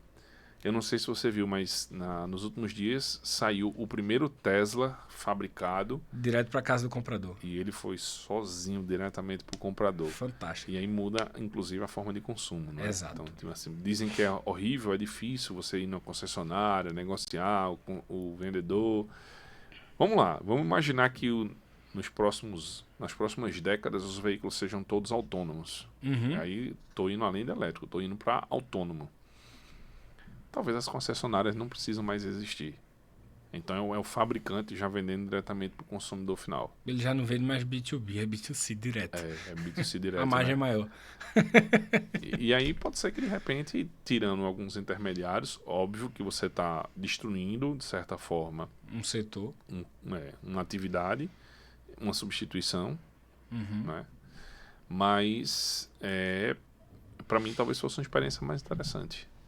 Eu concordo. Eu acho chato em concessionária. Hoje a gente usa o iFood, por que a gente não tem uma concessionária online? Eu vou comprar um carro para mim. Eu compro o carro. É e-commerce de carro. Né? Ao invés de aluguel de carro. Imagina o aluguel de carro. Cara, eu tô em casa, vamos imaginar um mundo mais colaborativo, né? Tá. Viajando aqui agora. Vamos imaginar um mundo mais colaborativo. Vamos imaginar que isso aconteça. Minha filha tem 5 anos, meu filho vai fazer 3 anos. E vamos imaginar que na vez deles, adultos, na minha idade ali com 40 anos, daqui a 40 anos, eles não precisam ter mais um veículo. Eles podem alugar, porque hoje em dia já é possível, você consegue alugar, mas em alguns lugares, Estados Unidos, Europa, tem isso, São Paulo está tentando implementar, onde você aluga o carro, ele está no meio da rua, você vê onde é que tem um carro. Quando você chega lá, o carro destrava, você pega o carro e vai andando. Então imagina que agora eu estarei em casa, eu quero passear, eu vou pro shopping, vou passear, vou ter uma experiência, eu não quero pegar no iFood, eu quero ir no shopping para poder comer. Então eu faço o aluguel do carro, solicito e o carro naquela hora chega para mim. Então ele vai e me leva. Eita, acabou com o Uber. É o Uber 2.0, né? Aí, o CEO do Uber tendo que matar o próprio negócio. Mas isso é normal, né? Então, assim, se a gente começar a imaginar, se eu começar a observar para o futuro, pode ser que nada disso dê certo. Sim. Porque a gente tá falando sobre, por exemplo, eu enquanto experiência, cara, isso para mim seria massa. Eu adoraria. De verdade, eu consumiria. Mas pode ser que de repente minha esposa diga, não faz sentido isso para mim. Pode ser que você só represente 2%. Um pedaço do pequeno, e aí isso. pode ser que não faça sentido criar uma ferramenta como essa. Talvez o gasto seria maior para o retorno. Então, pode ser também. Como tudo caminha para o dinheiro no bolso, é isso aí. não provavelmente pode não existir. E Mas o uma dinheiro coisa... digital, tá? Hã? O dinheiro digital. Dinheiro digital. Já já em blockchain, todo mundo. Mas assim, eu fico imaginando isso dos macaquinhos lá, do... Como é o nome que tu falou agora há pouco? Que teu pai, como seria teu pai usar aquelas fotinhas que você comprava? Que você participava de um grupo porque você comprava na blockchain aqueles macaquinhos. Tu falou agora há pouco, no início. NFT, isso, Ah, tá. NFT. Tá, os bloquinhos de NFT, Isso. obrigado. Aí o pessoal que ficava, não, porque NFT é o futuro. Reserva de valor como NFT. As artes agora são digitais. R$ 1 milhão num quadro de NFT. Cara, Exato. que loucura. Cadê o quadro? Ou pior, cadê R$1 milhão? Que loucura. Entendeu? O mundo cripto tá aí, tá andando bem. Eu sou adepto a isso, inclusive, recomendo constantemente quando eu vejo. Mas é aquele negócio, amanhã pode não ser nada. Eu acho que o dinheiro digital é um caminho sem volta. Sim, concordo. Mas como cripto?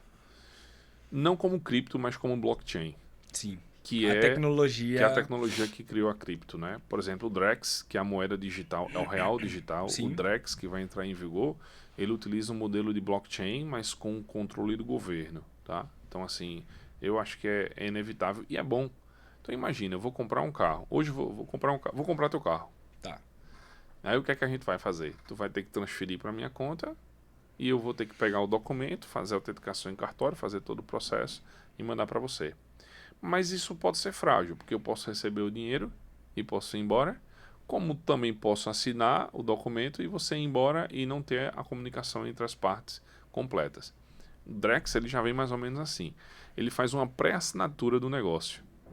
Então imagina que se eu estou comprando o teu carro, então quanto é que vai valer o carro? Tu vai me dizer, ó, R$150 mil. Então eu vou utilizar o Drex e vou deixar a intenção de compra no valor de R$150 mil. E você vai ver a intenção de compra lá. Mas você não recebe esse dinheiro enquanto você não fizer a transferência do veículo. Quando a transferência do veículo for confirmada, o dinheiro cai na tua conta e o veículo está confirmado para mim. Então veja, tem gente que vai dizer, cara, o governo não está tomando conta do meu dinheiro. Exato. O governo sabe o que muita gente já começou a criticar o Drex antes mesmo de começar a constar como seria. Pois é, vai ter gente que vai demorar. E vai Sim. ter aqueles caras que são, assim, early adopters, né? Eles são os caras que adotam isso de imediato. Cara, eu sem dúvida usaria o Drex. Desde dezembro de 2022 que eu não uso mais carteira. Nem pressa, nem nada. Eu viajo, pego um avião e eu não utilizo mais nada. Tu me lembrou uma coisa interessante. Eu achei minha carteira ontem, fazia quase um mês que eu tinha perdido. Eu não sabia onde ela estava. Tava todos os meus cartões, cartão da empresa, documento, tudo lá. E eu não precisei dela durante 30 dias. Cara, dezembro de 2022 eu precisei fazer uma viagem. Eu fui a Minas Gerais. E aí, eu já usava tudo digital. Já tinha o hábito de utilizar tanto o relógio quanto o celular, com aproximação para meio de pagamentos. Agora sim, não precisei da minha carteira porque tava documento digital, cartão, tudo cadastrado, então... Claro. E aí eu fui para Minas. E aí, no meio do caminho, quando eu cheguei no embarque, eu percebi que e não dava tempo de eu voltar, que minha carteira estava no carro. Aí eu disse, e agora? Aí eu apresentei a minha habilitação, passou, foi tudo normal, né? Fez o processo de embarque. E lá, como é que vai ser lá? Veio a experiência maluca, né? Eu disse, cara, eu vou num caixa eletrônico e faço o saque com a digital, se eu precisar do dinheiro ali. Já pensei logo nisso, né? Eu disse, não, eu vou enfrentar. Eu vou assumir passar uma vergonha em um determinado momento, se for necessário, mas eu vou enfrentar. De lá pra cá, eu não usei mais minha carteira. Eu não tenho mais nada físico. Pelo menos dentro de território nacional, eu acho que realmente... Tá na minha casa, em algum lugar, não sei aonde, mas tem minha habilitação, identidade, meu título de eleitor, tem alguma coisa lá, mas de lá pra cá eu não precisei mais usar. É de um jeito que eu renovei a carteira de habilitação, eu não peguei. Eu só peguei no aplicativo. E aí, uma vez, eu tava na Unimed. Sim. E aí, na lanchonete na frente da Unimed, eu fui pagar. Aí teve um senhor do meu lado que pegou e disse assim... Misericórdia, eu não... Era um senhor, né? Misericórdia, eu não usaria um negócio desse nunca. Aí eu falei, por que, senhor? Aí ele fez, se o senhor perdeu o seu celular? Aí eu disse, eu vou na loja, eu ativo meu usuário, minha senha, eu volto a ter toda a minha documentação normalmente e consigo ter meu dinheiro novamente. Se o senhor perder sua carteira, Com o seu o senhor dinheiro faz dentro. o quê? Dinheiro, habilitação e tudo que o senhor tiver aí dentro, o senhor vai ter que tirar a segunda via. E se o senhor estiver viajando, precisar, como é que faz? Ele parou assim, não tinha observado por isso não. Então assim, Né? facilita. Sim. É um facilitador. Sim. Eu acho que a tecnologia é inevitável. Eu já falei isso em outro podcast, é igual o Thanos. Inevitável. Entendeu? Não tem como. Porque ou você cresce em termos profissionais, como empreendedor, com tecnologia. Ou você contrata mais braço, mas você vai precisar de tecnologia para gerenciar. Você não vai gerenciar tudo na caderneta. Eu vi uma frase de uma CEO de uma das maiores empresas de tecnologias do mundo. E ela diz assim: toda estratégia leva à tecnologia. Ponto. Tudo que você for montar de estratégia, em algum momento tem algum recurso tecnológico. Sim, Então, assim, é inevitável realmente. sim. Não tem para onde correr. Tudo que a gente for fazer, cada vez mais a tecnologia está presente. Escolas, boletim. Cara, eu tenho um boletim antigo impresso lá, minha fotinha pequenininha numa régua. Hoje é tudo digital. É. Agenda escolar, o professor tinha que escrever, colocar como é que foi o dia do aluno. Para o pai ler quando chegar em casa, agora não. Eu lembro que tinha, no meu tempo de colégio, eu lembro que na caderneta no final tinha uns bloquinhos que você anotava, que era quando o pai informava para a escola que o filho não ia poder participar da aula ou que tinha que sair mais cedo. E aí, a gente entendendo isso, o ser humano, né? E principalmente o adolescente, né? Entendendo isso, eu tinha um amigo, Rafael Baden, que é da área de tecnologia também, e eu disse assim: Rafa, vamos fazer o seguinte, a minha letra vai ser a letra do teu pai, e a tua letra vai ser a letra do meu pai. Então, todos os bloquinhos, todas as vezes que a gente queria sair, então a gente escrevia, eu escrevia com a minha letra e eu fazia a assinatura e passava. Então, hoje em dia, com o controle de tecnologia, você faz isso Já mais não vai ter eficiente. mais isso. Aí é matando aula de uma forma sem tecnologia antigamente, né? Aí veja como é que são as coisas. Aí tinha um rapaz que era monitor chamado João de Cássio. João de Cássio, ele era um caçador de aluno, para você ter uma noção. Era na época de filme fotográfico. Kodak naquele tempo reinava, né? Pois ele saía rodando Caruaru, porque ele sabia que os alunos estavam gazeando a aula. Ele tirava foto, ele mandava revelar para poder apresentar para o pai. Olha aí, seu filho. Onde é que estava? Na rua. Meu irmão, esse era o hobby do cara, era esse. João de Cássio tinha essa missão, de estar buscando os alunos e controlando. O cara era caçador de menino que matava aula. Incrível. Aí vamos mudar um pouquinho aqui a pauta. A gente falou bastante de tecnologia. Eu acredito até que a gente tem muita coisa a mais de tecnologia para falar, mas eu queria que tu falasse sobre network. Eu sei que tu é um cara que tu tem um network muito bom. Eu me inspiro muito em tu, nessa questão do network, porque tu conhece todo mundo, tu fala com todo mundo. Qualquer evento que tu tá, tu conhece todo mundo que tá ali dentro. E disso, obviamente, vira negócio, vira ideia, vira insight. Então, como é que tu chegou nessa questão de conhecer todo mundo? Tu se expôs demais, que é uma coisa que é um movimento que eu faço, me expor em certas ocasiões para conhecer mais gente, mas ou foi uma coisa mais do teu trabalho? Tu foi sendo conhecido, foi sendo visto, foi por osmose? Cara, eu não tenho essa percepção, tá? Eu não acho que seja realmente tudo isso que você fala. Tem uma boa rede de contatos por causa do tempo que eu tô na área, né? E talvez pela comunicação. É bom que você se comunique, que você fale. E tem um pouquinho do contexto de que eu sempre aprendi que, inclusive com meu pai, ele sempre me ensinou bastante essas coisas.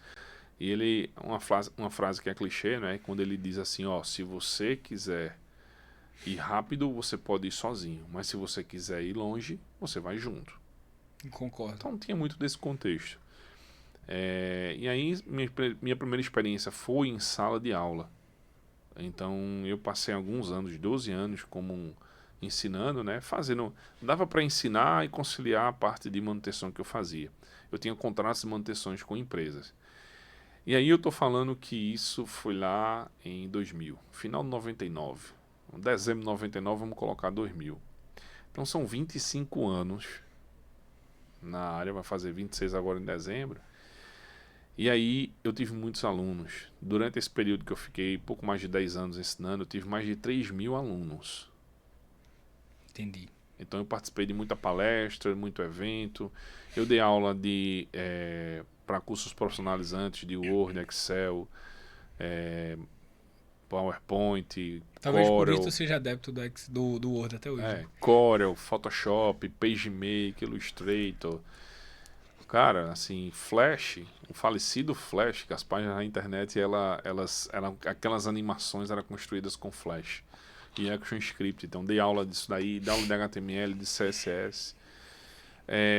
E aí, também passei a fazer algumas palestras, dei aula para concurso público, a turma que queria mudar de vida e que vida, assim, que luta que é dessa turma, viu? Parabéns para quem é concurseiro, mas que luta. Eu concordo. O Que pessoal luta. tem que querer muito e tem que se submeter a muito estudo.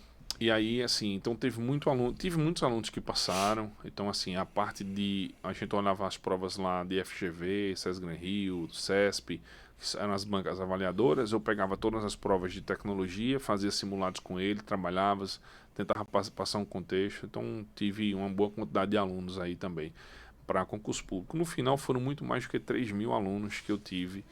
Então, isso foi acontecendo naturalmente, né? E sempre persistindo na minha área. Então, sempre fui na área de tecnologia. Então, naturalmente, você vai criando esse contato com pessoas, né? Você vai fazendo negócios também. Então, é muito comum. Eu sou um cara bairrista. Eu não gosto de fazer contratação de serviços de fora se você, que é meu vizinho, tem para oferecer. Eu prefiro abraçar, assim, tua causa e dizer, ó, vamos junto e vamos tentar fazer aqui acontecer. Consultoria, ferramentas tecnológicas, eu contrato para a Epta sempre aqui do nosso ecossistema. Isso é legal. Isso é importante, cara. Uhum. Isso é importante.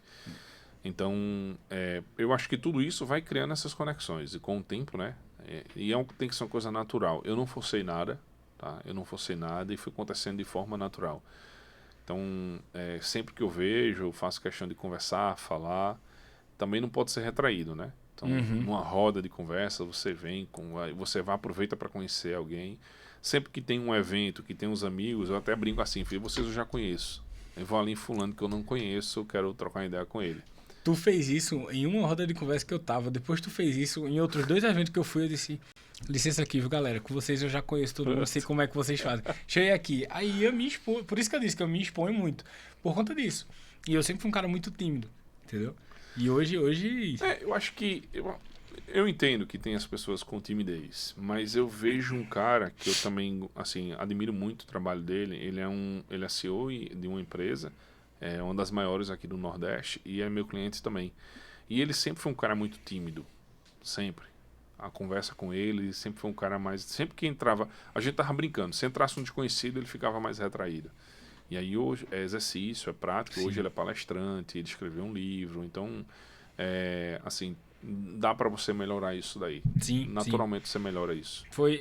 Quem me vê hoje e me conhece da época da adolescência já sabe. Pô, é outro cara. Que realmente tá onde eu tô agora aqui, conversando contigo, eu não faria isso. Eu não conseguiria. Entendeu? E hoje, beleza, me esforcei muito para querer estar aqui assim, para querer conversar, querer estar em eventos e me expor ao o que eu achava vergonhoso, que é conversar, mas é uma coisa que é treinável, sim, na minha opinião. Sim, treinável. Oratória é treinável. Pois é. Oratória é treinável. Então, assim, você subir para poder palestrar, cara, isso é treinável. Uhum. Então, assim, o meu máximo ali foi um pouco mais de 1.200 pessoas num evento que eu falei. Mas, assim, se tiver um estádio todinho, cara, eu falo normal. De boa. Eu falo para uma pessoa como eu falo para 100.000 pessoas tranquilamente. Que massa. Eu falo isso porque, assim, agora se for para falar alguma coisa do meu contexto, daquilo que eu tenho algo para poder colaborar, tá? Porque se for para... Aí eu também sei escutar bastante. Eu acho que isso é importante. Ouvir é importante. Então, em diversas rodas de conversa, eu só escuto. E às vezes quando alguém me provoca, eu digo assim, abertamente, sinceramente, cara, eu só tenho para aprender. porque isso que vocês estão falando, eu não me arrisco e não me atrevo a opinar. Isso é legal. Tá? Então, A gente tá vivendo numa era que todo mundo é especialista, né? Todo mundo quer opinar como especialista. Então, assim, acho se você tiver uma determinada prática com oratória, se você for um cara que sabe absorver conhecimento, sobre qualquer assunto você pode palestrar. Sim. Talvez talvez eu consiga te enganar aqui, assim, se tu me trouxer uma pauta sobre, sei lá, biologia, divisão celular. Cara, eu vi isso na escola, divisão celular. Meiose, sei lá. Cara, eu não vou lembrar nem todos eles agora. E aí, se eu passar talvez ali 1 hora, se tu me der 1 hora para poder eu estudar, eu vou conseguir trazer um pouco desse contexto e vou contornar e a gente faz um podcast aqui. E tu vai poder me chamar de biólogo. Uhum. Tu pode me apresentar, Arthur, que é biólogo e tal, não sei o quê, e com conhecimento outro ali que você... Cara, vê, eu não tô nem falando que é compartilhar conhecimento, eu tô falando que é oratória.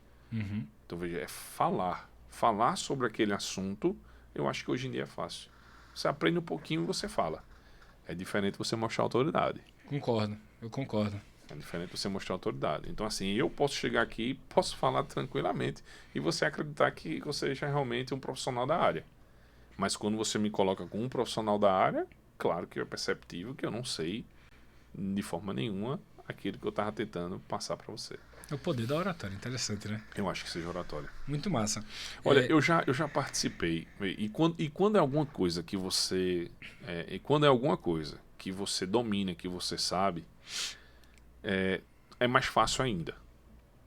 Então, falar é mais fácil ainda. Eu lembro que teve um caso recente, que me chamaram para poder palestrar, para poder falar sobre a proteção veicular. E aí, era tarde, era um evento corporativo, era tarde, e eu disse, tá bom, eu topo. E aí, falar sobre aquilo que eu vivo, que eu respiro. Mas, naquele contexto que ele tinha me pedido, eu não tinha nenhuma apresentação de slides. Aí, o que foi que eu fiz? Usei IA. Então, fui na IA, utilizei uma apresentação. Juro a você, eu não vi o texto. Assim que ela gerou, eu peguei e joguei dentro de uma ferramenta chamada Gamma.app. Conheço. Que cria que também cria.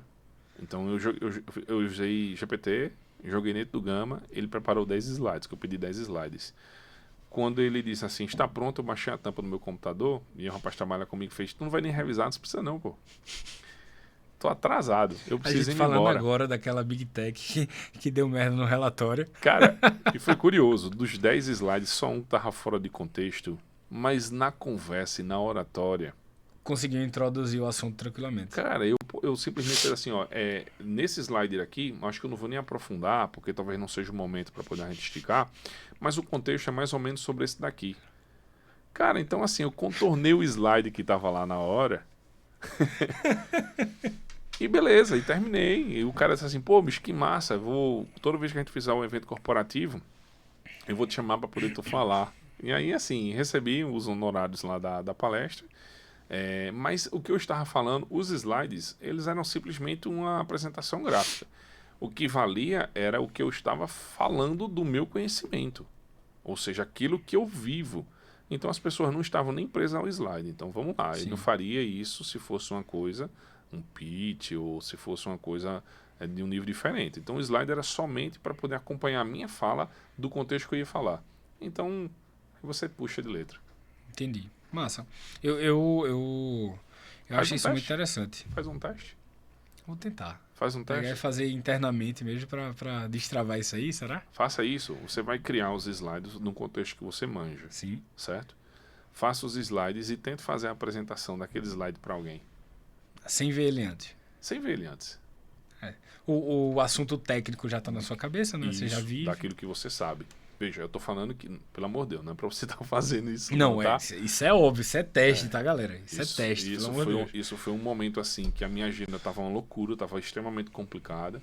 A gente passando por um momento, assim, de alta demanda. Então, tinha que almoçar ligeiro para poder correr, porque foi um evento que eu nem me programei direito. Foi um evento corporativo à tarde, uma coisa fechada. Então, assim, eu fiz porque eu sabia o que eu tava fazendo. Mas isso ajuda no exercício. Massa. Faz um teste pra você ver, vai dar certo. Vou anotar isso. Cara, eu queria ficar mais 2 horas conversando aqui. A gente tem muito assunto ainda pra conversar, mas vai ficar pra uma próxima hora. Tá chegando a hora já. Mas eu queria que, indo pra o momento final, né? Que tu deixasse aí conhecimento, dica, para o pessoal que tá assistindo a gente agora, que tá em dúvida se tecnologia é isso tudo ou não é. Se tecnologia pode substituir ele ou agregar na vida dele, seja empreendedor. O que é que tu diz para esse pessoal? Vamos lá. Acho que são nuances aí bem amplas, tá? Do que você trouxe aqui agora. Eu não posso falar, eu sou suspeito de falar, eu não posso falar mal da tecnologia porque eu vivo e respiro isso por toda a minha vida. Foi a única coisa que eu fiz profissionalmente, foi atuar nessa área. Então, eu amo de paixão, e aí qualquer pessoa que possa amar aquilo que faz, ela vai ser bem realizada de alguma forma, tá? E aí, óbvio que ela tem que ter ciência de que ela tem que ser remunerada por fazer bem aquilo que ela faz e faz com amor. Então, se você é da área de tecnologia, é uma área extremamente ampla, identifica aquilo que realmente você gosta. Então eu passei por aula, manutenção, infraestrutura e cheguei em programação. Me apaixonei. Se eu tivesse conhecido programação, tenho certeza que eu não ficaria em nenhuma outra. Então eu me descobri que programação realmente era aquilo que eu gostava de fazer. E não só pela programação em si, mas pelo que a programação poderia me trazer, que eram realmente as conexões com as empresas e conseguir construir soluções. Então tenta identificar aquilo que realmente você se identifica. E aí tem muitas possibilidades. Existem vários ecossistemas que vão abrir as portas para você na área de tecnologia. Aqui nós temos o Tapioca Valley, que é um conjunto de empresas na área de tecnologia que está movimentando esse ecossistema junto com o Porto Digital, Softex, Câmara Setorial de Tecnologia na SIC. Entra um pouco mais nessa questão do tapioca, porque eu acho que é uma coisa muito importante para a região da gente aqui. Tá. O Tapioca ele nasceu da provocação, né, de Rafael, que é o nosso presidente, quando ele disse que saiu de Caruaru para poder trabalhar na área de tecnologia. E aí, em um determinado momento, ele disse, cara, eu vou voltar. E quando ele voltou, ele disse, eu não quero que ninguém precise fazer esse mesmo movimento que eu fiz. Eu quero construir um ecossistema aqui em que as empresas possam realmente crescer e consigam produzir recursos para a nossa região. Então ele teve essa provocação e ele conseguiu juntar empresas que pudesse dividir esse mesmo princípio. Então hoje são 10 empresas, a associação foi fundada somente em maio, é uma associação, ela é sem fins lucrativos, e o objetivo dela é que a gente consiga trazer, conhecer quais são as empresas de tecnologias que estão na nossa região, fazer com que elas apareçam, fazer com que elas faturem, com que elas contratem e elas consigam manter um parque tecnológico aqui dentro de Caruaru. Então o Tapioca Valley ele surge com esse sentido. Então ainda está incipiente, ainda o CNPJ saiu somente em maio, então a gente vai avançar ainda com novos associados. Mas assim, é um ecossistema todo que vai facilitar e vai ajudar, inclusive, quem é estudante, né? A gente tem algumas universidades aqui em Caruaru que tem parceria com as empresas que estão dentro do Tapioca Valley e a gente consegue fazer a absorção desses alunos e consegue fazer imersões. A gente consegue explicar. Dentro da própria faculdade, a gente consegue ir lá e dar uma palhinha explicando o que a gente faz e ele dizer, caramba, é isso aí que eu gostaria de fazer. Entende? Inserir também no mercado, né? E ele ser inserido no mercado. Então, cara, é isso aí que eu queria fazer, eu já vou adiantando alguma coisa e vou tentar uma vaga nessa empresa que faz aquilo que eu gostaria de fazer. Tá? Então a gente tem muito nesse sentido. Então, voltando ainda no contexto, né? E vamos ter mais ações do Tapioca. Fique de olho aí que 2026 vai ser um ano de muito evento, né? Com essa nova infraestrutura do Porto Digital no centro da cidade, a gente vai ter muita coisa acontecendo. Sim. E o local foi muito bem Foi pensado. estratégico, né? Foi estratégico. Centralizado demais. A Via Parque passando, para quem não conhece Caruaru é cortado pela Via Parque. Isso. E ela fica num local onde a Via Parque tem acesso. Então você pode ir dos dois extremos da cidade de bicicleta trabalhar. E tem ações do governo federal, estadual e municipal. E as entidades privadas também. Então, assim, tem tudo para poder dar muito certo. Esse novo parque tecnológico que Caruaru vai estar desenvolvendo. Uhum. Já tem algumas coisas acontecendo, mas a tendência é que a gente consiga construir tudo isso juntos. E todo mundo tem que fazer parte disso. Sim, Todo concordo, mundo tem que fazer concordo. parte disso. Concordo. Não, Isso é uma coisa que tem que trazer o pessoal para junto. não tem acepção de pessoas. Vai ter nível de maturidade que pode encaixar ou não naquele determinado momento, mas não tem acepção, tá? Então a ideia é que a gente consiga realmente trazer o máximo possível de empresas para dentro desse movimento. E aí, assim, se você identifica aquilo que você quer, a tecnologia é gigante, né? Então você tem lá a parte de desenvolvimento de softwares, você tem front-end, back-end, tem DevOps, tem UI UX, tem gestor de produto, você não precisa nem ser programador, né? Sim, tem uma coisa que está surgindo agora que é gestor de automação. Automação, gestor de automação, um profissional que cria essas conexões entre ferramentas, automatiza processos. Então, se você se identifica com uma dessas áreas, então assim, estuda e vai fundo. Tem diversas plataformas e vídeos no YouTube que vai te falar sobre cada uma delas. No momento que você identifica que você vai dizer isso aqui que eu quero, então segue uma carreira. Eu sei que não é fácil mudar, não sei o que você está fazendo ou o que você realmente pretende fazer, mas mudar para isso daqui não é fácil. Envolve muito esforço, como qualquer uma outra profissão, tá? E dedicação. Sim. E aí, se você se esforçar e se dedicar, naturalmente você vai conseguir ter um bom posicionamento, né? E se você tem talento, então aí o céu é limite. E aí você o seu esforço com o seu talento, então você vai longe, né? Então, se você descobriu, se você sabe o que vai fundo. Então, tecnologia tem muito disso, tem muitas áreas. E aí a gente está no melhor momento. Então, concordo. Aqui na nossa região, estamos no melhor momento para poder você dizer assim, cara, eu vou fazer parte de um ecossistema de tecnologia que realmente a gente vai conseguir fazer a diferença. Eu concordo. Principalmente regionalmente falando, muito bom. E educacionalmente falando, livre acesso a diversos conteúdos educacionais, né? Então, pagos e gratuitos. Sei. Então, concordo. Quem usa o ChatGPT para estudar, tá dando certo. Então, ok. Eu queria só que tu encerrasse com queria que tu desenvolvesse uma fala sobre uma coisa. O que seria performance para você? Tá? O que, na tua realidade, do que a gente conversou aqui hoje, no teu segmento, o que seria performance para tu? Pesado, hein? Vamos lá. Cara, performar não é fácil. Uhum. Eu acho que já envolve um nível de maturidade e entendimento daquilo que você faz. Acho que tem tanta coisa antes que tem que acontecer para poder você conseguir performar.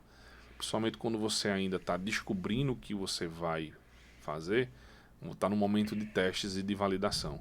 Mas quando você descobre exatamente aquilo que você realmente sabe e faz bem feito, a hora de performar é de fazer a tua entrega máxima.